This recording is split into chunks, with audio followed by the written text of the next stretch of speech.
18th October 2012 is a date that will always be remembered by me in a very unique way. And this is a date that I think of all the dates that maybe I can uh, recall in my memory is kind of significant, both in I wouldn't say both, but it's just got the significance in the sense that it makes me to reflect on a number of things in a very emotional way, and yes, a number of questions uh, uh, got to be asked in one way or another, even though I could have assumed an answer. I want to put it on record because maybe I haven't had this opportunity, or maybe that opportunity may not come. So I thought, let me just record something as a way of celebrating, remembering, commemorating an icon that I would say. There was a man who was born on the 15th of October in the year 1932, and that man was Goodwin Toani Mwanza.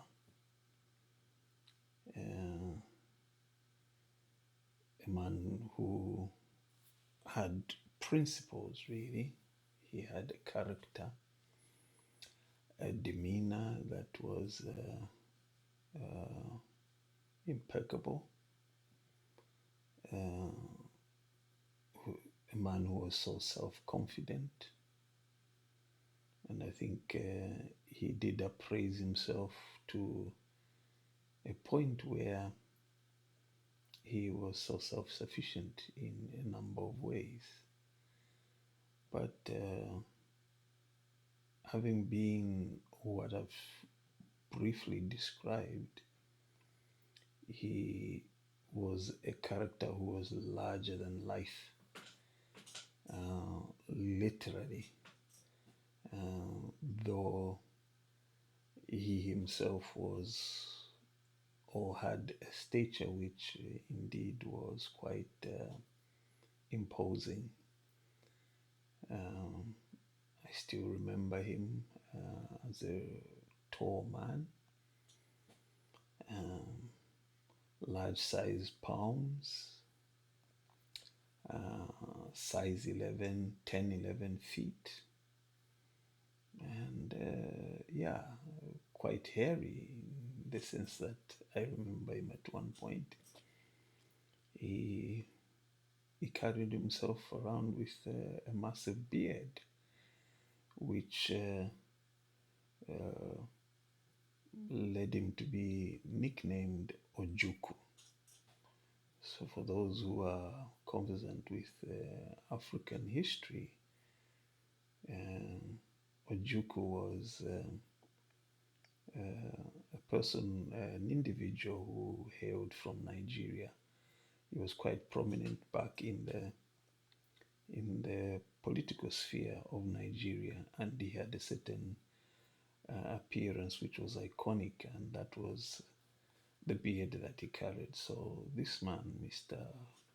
Goodwin Toani Mwanza, replicated that beard at one point.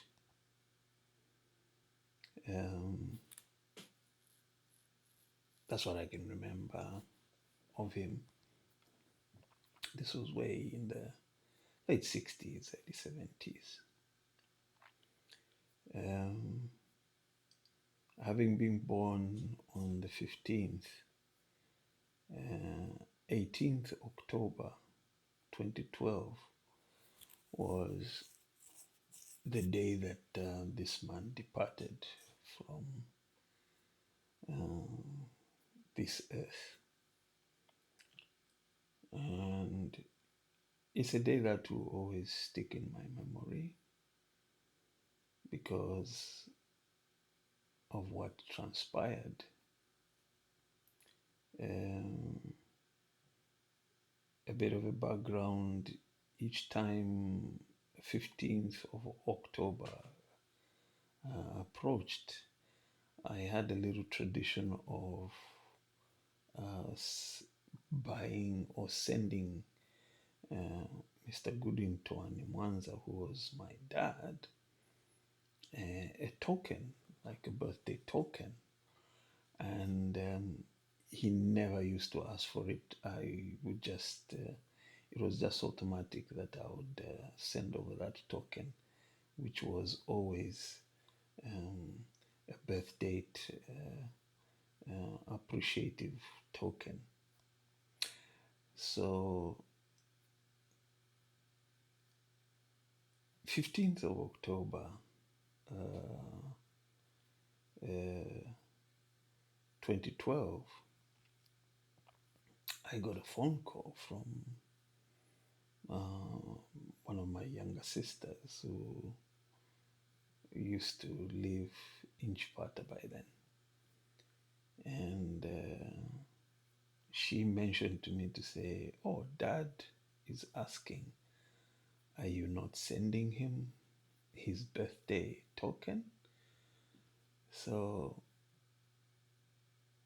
of course, I was meant to answer that I was going to send, but funny enough, it's the first time that Dad had ever asked for me to send him his token. So it did sort of come as a bit of a shock, and it made me also feel a bit sad because at the time when my sister raised that issue, I was sort of broke. All I had on me was 30 pounds. So now I'm thinking, should I send the 30 pounds? And this was way below what normally I would usually send him. But somehow I just got this urge and prompting to say, look, just send 30 pounds. And so reluctantly and of course with a lot of painful emotions, I wired that 30 pounds to him. And in my plans were that once I sort of have my finances boosted, then I was going to top that up with something that I felt was reasonable for him to have for his birthday commemoration. So anyway, so I wired that 30 pounds and yeah, sent in some birth date wishes, and that was it. So on this fateful 18th, which was 3 days later, I left Swansea. I was actually working in Cardiff, and I used to leave quite early in the morning by train, and then I'll drop off in Cardiff, and then go to work, and then later on I would jump on the train back again to Swansea.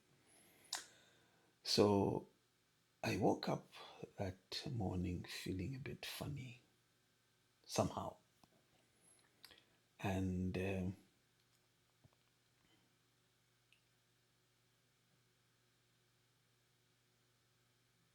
the phone rang. My young sister phoned, and all she said was, "Oh, uh, Dad has passed on." And I'm thinking, hang on a moment. You were just telling me a few days ago that Dad was asking for his birthday present. You didn't mention that Dad was ill or something. And now you're telling me Dad has passed on? So it was almost like a slap in the face. Um, so when my sister phoned, I wanted to get more information. And because I'd just sent the £30, I had a £10 on me, which was meant to pay for my return ticket from Cardiff to Swansea.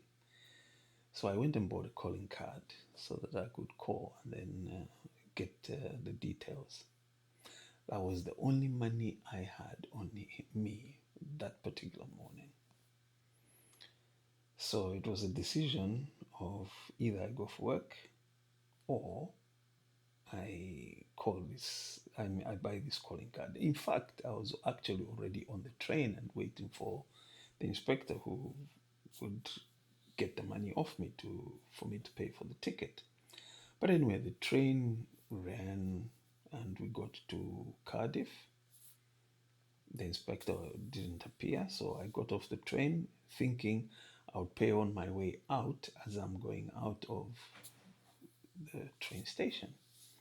When I reached the gates were wide open, and I just walked through, heading to my workplace. So now I'm thinking, I do have a £10, so what do?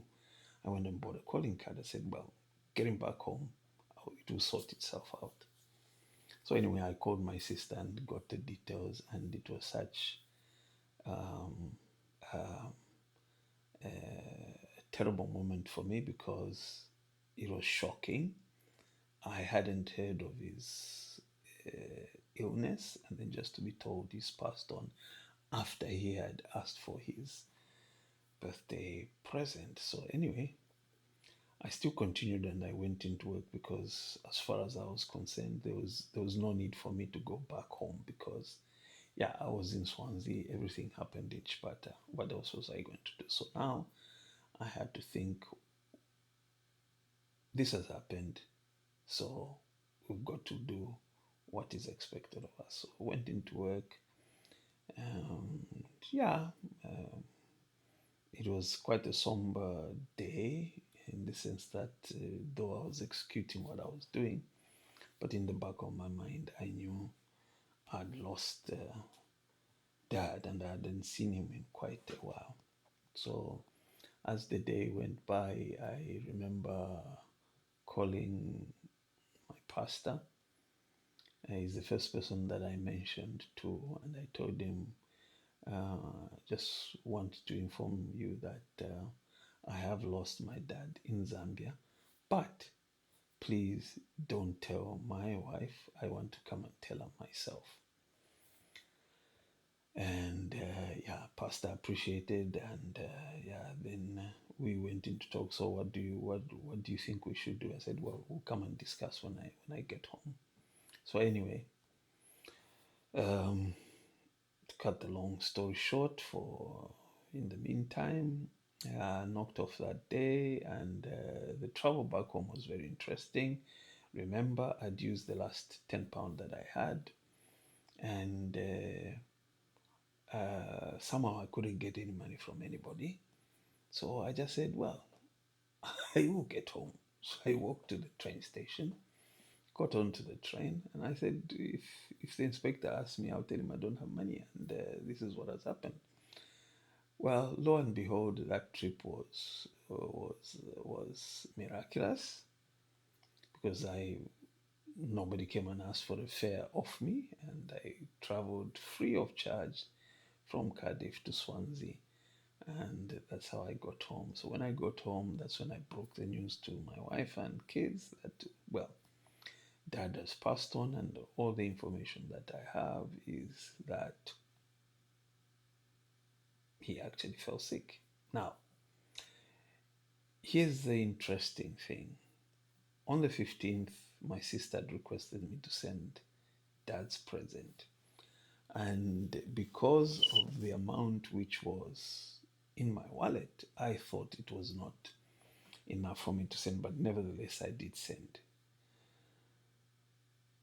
When my sister got that £30 equivalent in Kwacha, now this is now later on what I was told, that's the money they used for dad to get a taxi from the farm to hospital, which was on a Friday.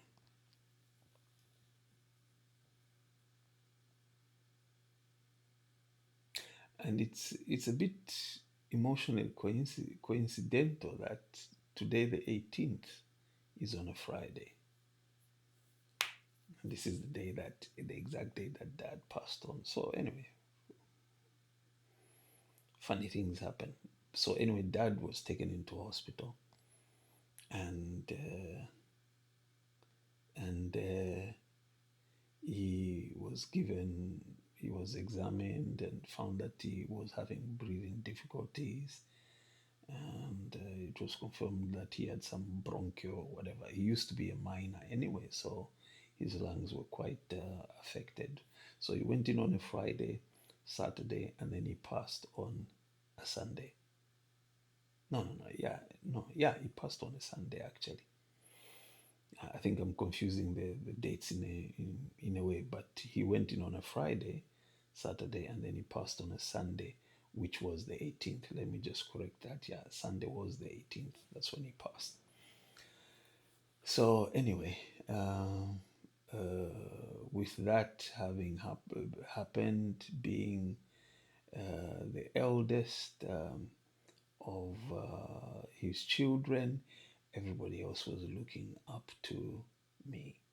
Not that they couldn't manage, but there was an aspect of saying, what do we do? But there I was, thousands of miles away from this bereavement.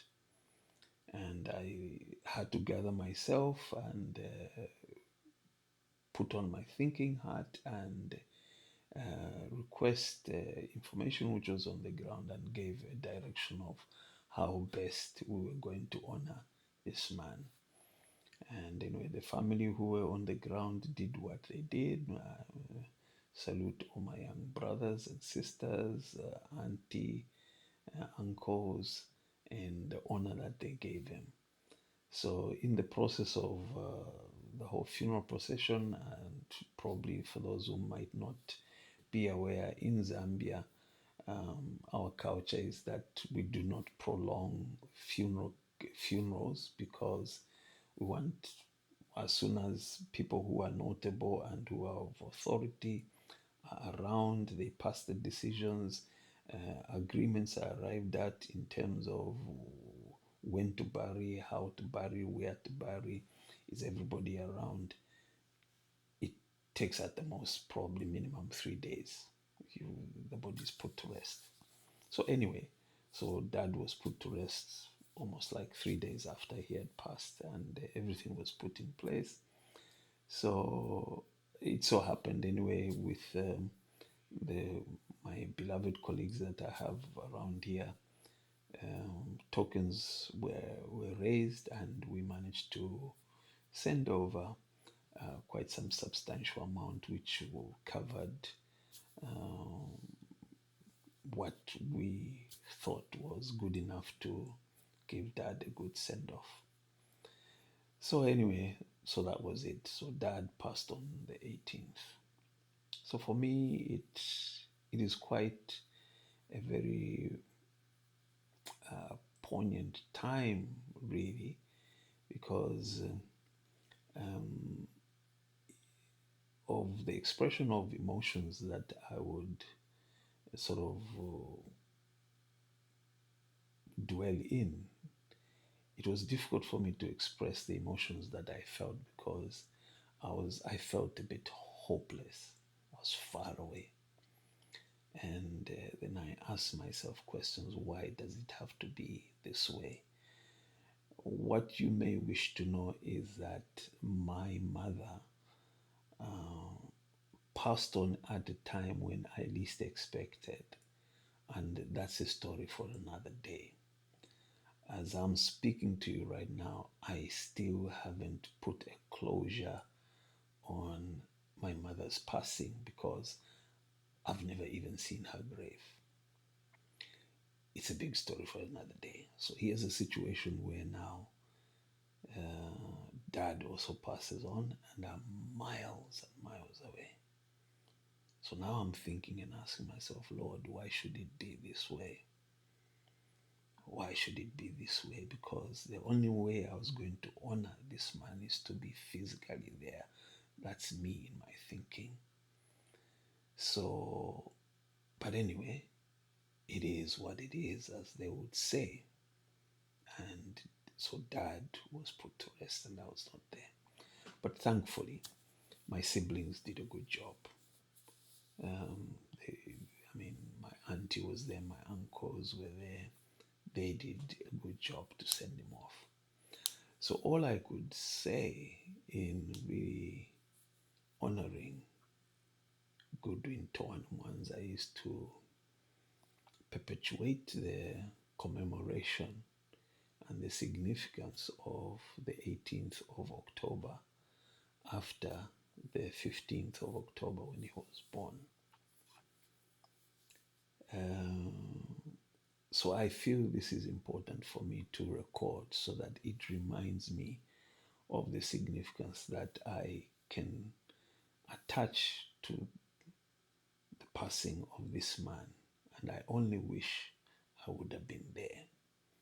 So I can only highlight the impact of his impression on my life by putting this to record to say I will always honor the 18th of October as a very significant date in my life. And it helps me whenever I reflect on it to be reminded of the wonderful, wise lessons that this man ever spoke. I will forever miss him as an individual. And there are many times when I sit and I'm going through my present day life and I say, I wish he was around, that we could have shared certain moments. But that's how life is. Yeah, we are not the ones who hold the keys to the other person's life. So all I would say is that help me to commemorate and celebrate Goodwin Toan Mwanza's day of passing, that we lost an icon in the earth, but as they will say, some people somewhere or God gained. Of the things that this man did whilst he lived on this face of the earth, it's I think it would take pages and pages to highlight his works, and it gives me like a mirror effect to sort of look into and see how I can even match up to what he could have done. He's been a great encouragement in my life. Never forceful, but he would speak with a stern intonation. Not a violent person, but when pushed, he was capable of meting out discipline that one would regret for the rest of their lives, but they would have learned a lesson. Um, a realist in all senses, and once he knew that his job was done, the best thing he thought about himself was, I have done my bit, so now let me enjoy. So he would do what he felt was good for him. He loved gardening. I mean, he had green hands. Everything that he touched thrived when it comes to horticulture or maybe animal husbandry. And he's a human being who had so much love for whatever was around him. He got attached. I remember um, he had this dog at the farm, a dog that he named Ziripano. Now, Ziripano to translate simply means what is here, the things that are happening here.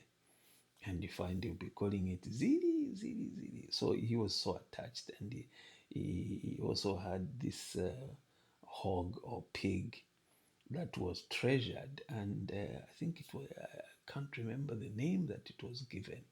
He literally used to talk to his animals, the chickens. Whenever he was having a meal, he would always sit under a mango tree. And then as he's eating, all his animals, chickens, ducks, pigs, they would all gather around him and be there sharing his food with them. And the animals that he kept at the farm, they always knew.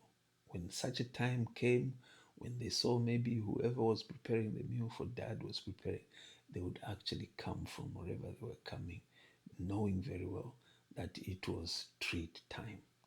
This was the kind of a person that I'm remembering in the name of Goodwin Tuani Mwanza. So the 18th for me is an iconic date. It will forever be marked in my historical thoughts. And I wish, as they say, if wishes were horses, that I was there to have at least given my physical respects. But anyway, as time went on, we managed to go and give our respects according to tradition. And yeah, at least I did put a closure to visit his resting place, which in itself I think gives me a bit of consolation. But anyway, that's a story that, a little bit of a story that I just wanted to share in this commemorative date and exactly what happened. Um, yeah, things do happen, and we grow and we move with things, but we learn from it. And we can ask questions, but sometimes there'll be no answers for those questions, but life goes on. And I hope and pray that when my time comes, uh, it won't be as hurtful for those who will be around me, like the way this did sort of affect me to a certain extent. And as I'm speaking about it, I think it is also helping me just to to be at peace with the whole scenario in the way it happened. My being away from Zambia didn't mean I was away from family, but sometimes it can be misinterpreted. And it was so when I traveled in 2019, one of the first places we went to was to go to pay our respects to dad and the others who had passed. Apparently, what had happened when my younger sister mentioned to those who were close to the family that I was eventually coming over, some people were even mobilizing to say, we will come and sort him out, or literally beat him up because he dishonored the father by not attending the funeral physically. This is just how serious in our Zambian culture certain things are. As the eldest, you don't miss such an important event, or like putting your dad to rest. But then there were technicalities that did not allow us to travel at the time. So when we traveled in 2019, this is the issue we found on the ground. But anyway, I was not afraid because I knew I was innocent, and um, I didn't do it deliberately by not attending, but they're just things that come and you can't contend with them. So when we narrated our issues that caused us not to be able to be present, it was an emotional moment because those people who had intentions of even manhandling myself, they they just broke down because they realized they were planning something against an innocent person who did not do what he did because he chose to stay away. So dad's passing on the 18th becomes quite a very poignant moment because of all these intricacies that were at play. But I think there's a closure that's coming to it. So I just felt, let me talk about this and mention it to the wider people or other members of the family so that they also understand how my position was and how I really related to this day of loss. So, Dad um, continued to rest in heavenly peace, and I think if there's anything that we can learn from you is to be just a little bit of your character and to do the very good works that you did. And hopefully we can represent you well. So wherever you are, we will always miss you. We will always miss you. We will always miss you.